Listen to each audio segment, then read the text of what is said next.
Hello guys and welcome back to my channel. चलिए जानते हैं आज वुमेंस डे पर कुछ इंडियन वुमेंस फाइटर के बारे में।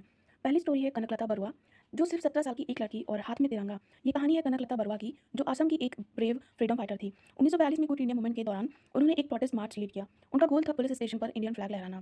ब्रिटिश पुलिस ने उन्हें रोकने की कोशिश की, लेकिन वो रुकी नहीं। आखिरकार ब्रिटिश सोल्जर्स ने फायरिंग कर दी, लेकिन गिरते हुए भी कनकलता के हाथ से तिरंगा नहीं छूटा। 17 साल की एज में उन्होंने सैक्रिफाइस का मतलब समझा दिया। दूसरी स्टोरी है रानी गैदिन-लियू की। 13 साल की एज में ब्रिटिश रूल के खिलाफ रिबेलियन। ये कहानी है रानी गैदिन-न्यू की, जो नॉर्थ ईस्ट इंडिया की फियरलेस लीडर थी। सिर्फ 13 साल की एज में उन्होंने ब्रिटिश रूल के खिलाफ मूवमेंट ज्वाइन किया। ब्रिटिश गवर्नमेंट उनसे इतना डर गई कि उन्हें 14 साल तक जेल में रखा। बाद में जवाहरलाल नेहरू ने उन्हें रानी ऑफ द नागाज़ का टाइटल दिया। करेज के आगे कोई एज या रीजन नहीं होता। तीसरी कहानी है कल्पना दत्ता की, एक स्टूडेंट जिन्होंने ब्रिटिश रूल के खिलाफ आर्म रिवॉल्यूशन ज्वाइन किया। ये कहानी है कल्पना दत्ता की, वो रिवॉल्यूशनरी ग्रुप ज्वाइन कर चुकी थी, जिसे लीड कर रहे थे सूर्या सेन। 1930 में उन्होंने फेमस चित्तागोंग आर्मरी रेड में पार्टिसिपेशन किया।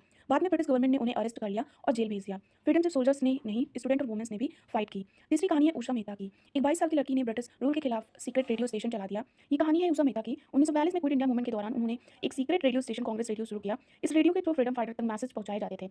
बाद में ब्रिटिश ने उन्हें अरेस्ट भी कर लिया, लेकिन उनका करेज कभी कम नहीं हुआ। ये थे कुछ इंडियन वुमेन्स फ्रीडम फाइटर्स की स्टोरी। And happy international women's day. Thanks for watching, that's all for the day and for more.